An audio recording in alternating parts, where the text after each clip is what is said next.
This is a graphical representation of Porter's 5 forces. You might even have heard of these, but you might not know it was Michael Porter that developed this concept. Well, it wasn't just his seminal book on strategy, Competitive Advantage. He also wrote a very interesting article called What is Strategy? This isn't just academics here. These concepts can be applied to your business today. Stay tuned as we dive into the basics of strategy as well as strategic planning. As co-founder of private equity firm 4 Pillars Investors, I often get the questions, what is it like to work with 4 Pillars after the close? Or what can I do to help grow my business? Those are 2 very different questions, but they actually have a similar answer. Unless there is some glaring deficiency or opportunity, the starting point for us is to develop a strategic plan.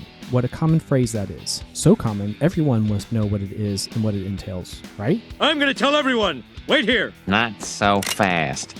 Okay. For this section, I draw largely on the work of Michael Porter's article, What is Strategy? I will discuss various components of the strategy of Southwest Airlines because so many people are familiar with the company and personally experience several elements of their strategy when they fly with this airline.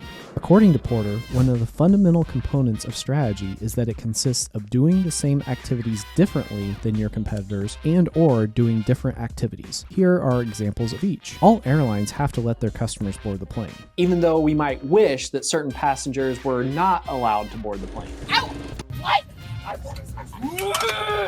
All joking aside, this is a common activity performed by all the carriers. Southwest performs this common activity differently. Instead of having assigned seats, passengers on Southwest have an assigned boarding number. Whether you like this or hate it, it is definitely a unique way of performing a common activity. Now, what is an activity that Southwest does that most of its competitors do not? Early on, Southwest avoided large airports. Instead, they focused on second-tier airports and cities. This was consistent with their strategy for 2 reasons. One, second-tier cities are less busy than major airports and thus allow more timely departures and landings. 2, these smaller airports are usually less costly to the airline, thus allowing Southwest to keep its costs and thus fares down. Because they didn't want to fly into major markets, they eschewed the hub and spoke model of their peers, which is another example of a strategic choice. Another facet of strategy is that it requires trade-offs. Porter posits there are 3 generic strategies: cost leadership, differentiation, and focus. Examples of cost leadership are of course Southwest, but also a company like Walmart. Great examples of differentiation are those that command a price premium. Think Apple, luxury goods, Starbucks, just to name a few. The focus strategy entails going after a specific target market, for example, golfers. Good examples here are Peter Millar and Ashworth. Peter Millar uses a differentiation focus strategy by using the highest quality materials and appealing to image-conscious buyers, whereas Ashworth takes a cost-focus approach and tries to provide a compelling product at a lower price. Cost leadership and differentiation are broad strategies that are not intended to appeal to a specific target audience. The focus strategy is narrower, as the name implies. The trade-off here is that a company cannot pursue cost leadership and differentiation simultaneously and expect to be successful.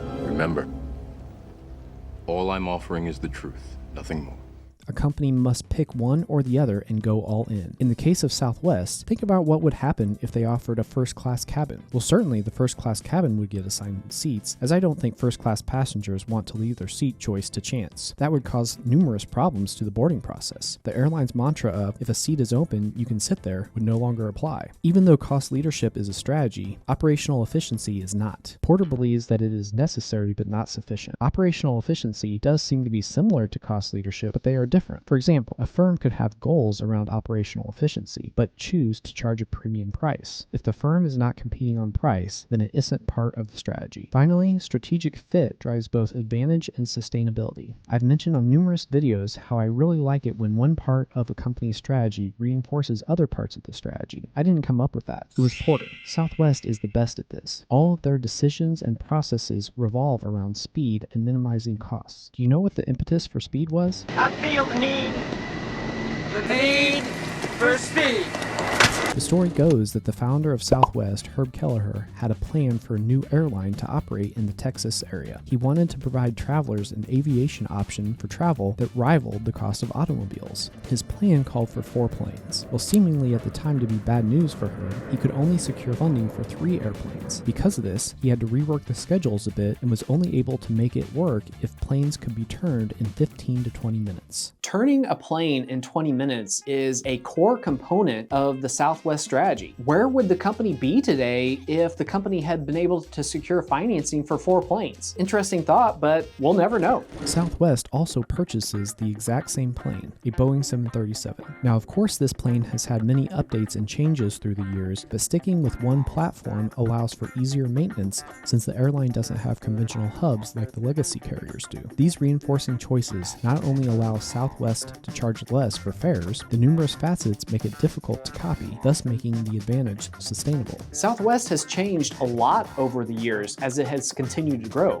So where is the company today and how does it compete? Well, first off, they had to change parts of their strategy in order to continue to grow. They now fly into almost all major cities and to limited international destinations. Are they still the cheapest? My belief is that they are competitive, but that the brand is given the benefit of the doubt that booking a flight on Southwest will be a cost-effective choice. I've had conversation with folks or overheard them saying something to the effect of, "My flight was expensive, but it's Southwest, so what can you do?" Southwest now also competes on customer satisfaction above and beyond cost leadership, be it perceived or actual. One facet that is very popular with customers is what the airline calls transparency. The fictional term is used to explain how Southwest doesn't charge extra fees for amenities such as checked baggage or same-day flight changes. Additionally, Southwest is now considered the more convenient choice for those of us that do not live in an airline hub city. In mid-major cities, such as my hometown Kansas City, there are limited direct flight options on the legacy carriers such as Delta, United, or American. The highest likelihood for a direct flight will be on Southwest. After hearing about Southwest strategy, I'd be curious to learn about what your company's strategy is. This might be surprising, but even if you can't articulate your company's strategy, it might still be worthwhile, or probably is still worthwhile, to complete a strategic plan. I say that because many business owners might not be able to articulate their actual strategic position, but they really just know it intuitively. They know how they compete, they know how they win against their competitors. And for that reason, it still would make a lot of sense to perform the strategic planning process. What is a strategic plan, though? In the most basic of terms, a strategic plan is a formal declaration of a company's goals as well as how the company plans to achieve those goals. There is much more to unpack there, but before we go there, I think it is important to understand why strategic planning is important. What I think is perhaps the most important reason to develop a strategic plan is to have alignment among your team. Or at least get more aligned. In the past, I have heard managers think their team's goals were aligned because everyone wanted to grow. That's great, but it turns out that each member of the team had different thoughts as to what growth meant. Some had more aggressive goals than others. Some thought of growth in terms of revenue, others earnings. Some thought of growth as being a need to move into a larger facility. So sure, the team was aligned to some degree, but not on one or two discrete goals. The second reason is intentionality. The concept of intentionality is a recurring theme in my videos and my ebook. When I say intentionality, what I mean is performing activities for a reason, not just because it is easy or because of the dreaded, "we have always done it that way." Intentionality doesn't address the how portion of the strategy, but instead the why. Think about the common phrase or lament, "I'm stuck working in the business instead of on the business." In other words, the day-to-day hustle and bustle is eating up your time instead of the big picture items. Going back to Porter, he asserts that strategy is also about what activities you or your company chooses not to perform. In the current context, that might mean making the difficult decision to not address the fire you need to put out and instead delegate that responsibility to one of your team members. We have all been there before. It's so much easier on certain tasks to just do it yourself than teach others how to perform the task or to get them up to speed on it. End result is that the minutia and the administrivia, they add up. Yogi Berra once said, "If you don't know where you're going, you might end up someplace else." Hard to argue with that logic, or really any of his famous sayings. But if you don't have a why for your actions, tough telling where you will end up. There's a Seinfeld episode in which George remarks that every decision he has made has been wrong. Jerry suggests that if his instincts are wrong,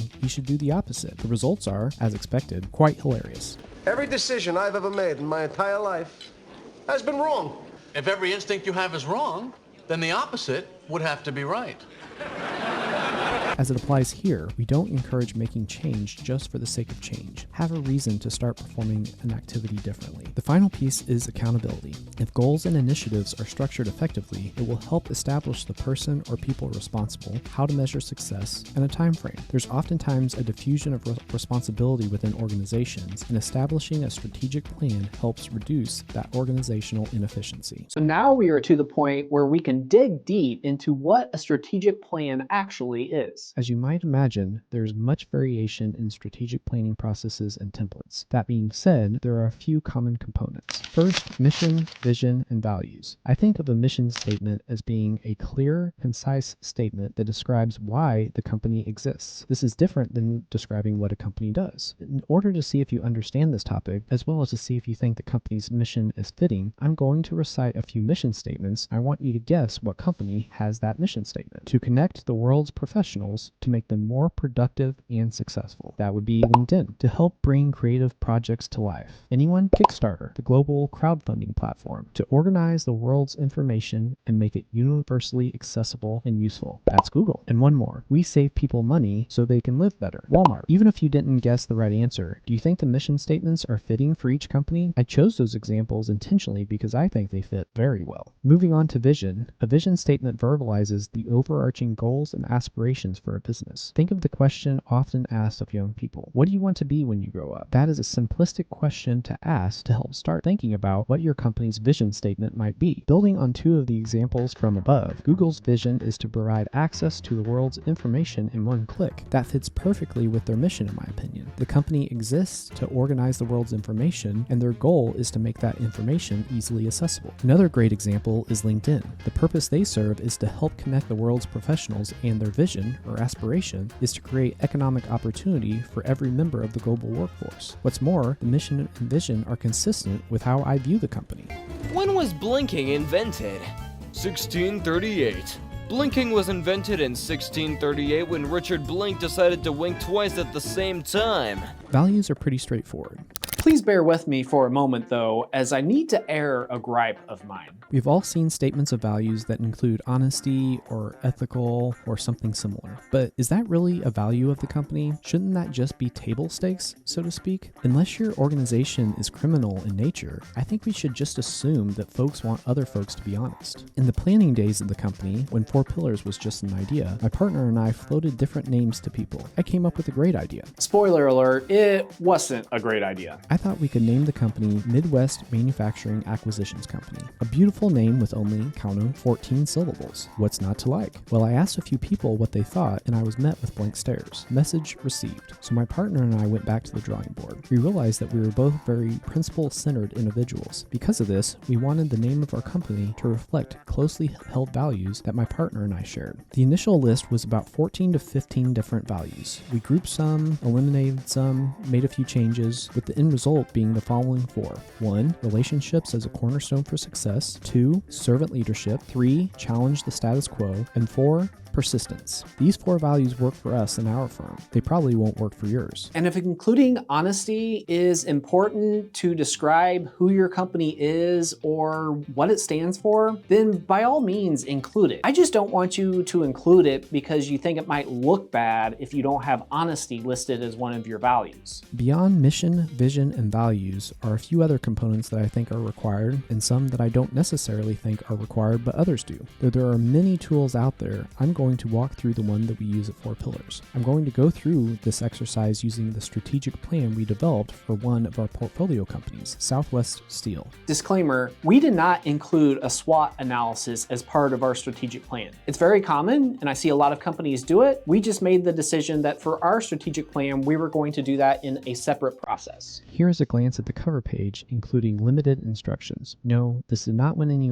awards for graphic design, but it gets the job done. Step 1 is the Who We Are tab. On this tab, we begin the strategy formulation process by getting everyone on the same page regarding why the company exists and what it stands for. In addition to the mission, vision, and values as discussed earlier, we thought it would be helpful to add sections relating to the company's core knowledge and expertise, as well as the company's key differentiators. You can pause the video and review the various answers we provided, or wait until the end when we present our comprehensive strategic plan. Step 2 is describing the current state. This wasn't covered earlier because not all companies do this. purpose. As a practitioner of lean manufacturing, I'm a firm believer in the benefit of value stream mapping. As such, I believe it is helpful to establish current and future states. If you are interested in learning more about value stream mapping, I highly recommend the guide called Learning to See. It is helpful for all types of organizations, not just manufacturing companies. Our team defined the current state as a combination of the work we do as well as the size of the company in terms of revenue and production employees. The current state also requires establishing a reasonable number of metrics as well as the baseline values for those metrics. We chose the number of production employees, revenue per month, target profit margin, employee retention, and number of facilities. After the current state is, you guessed it,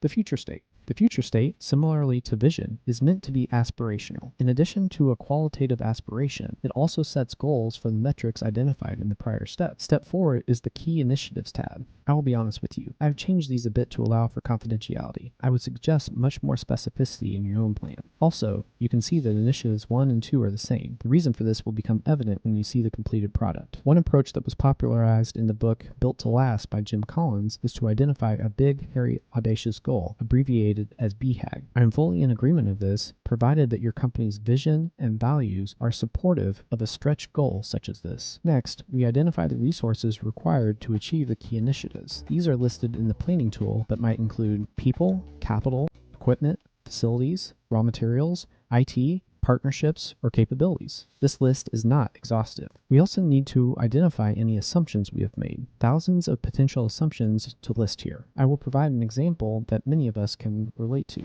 Prior to the inflationary period of 2022 through 2024, a goal might have been to grow revenue by 10%. Well, if we didn't correct for inflation, revenues might have grown by 10%, but with no increase to profits. In that example, I think the goal should have been adjusted. Finally, we will set some objectives to help us achieve the key initiatives. We have chosen to identify a person responsible as well as a person that he or she is accountable to. What we found is that sometimes the person is accountable to their direct supervisor, but that isn't always the case, especially for cross-functional type objectives. You can see each objective must be tied back to the key initiative. Consider using the SMART methodology to write each goal. Unclear goals, whether the objective is unclear, how success is measured, or something else, will stymie progress. Remember hearing about intentionality? Well, here is a great example of where intentionality shows up in the strategic plan. By linking an objective to a key initiative, you get that intentionality, you get that link. The strategic plan is now complete. The output is produced on 3 different tabs: the Vision, Mission, and Values tab, the actual strategic plan,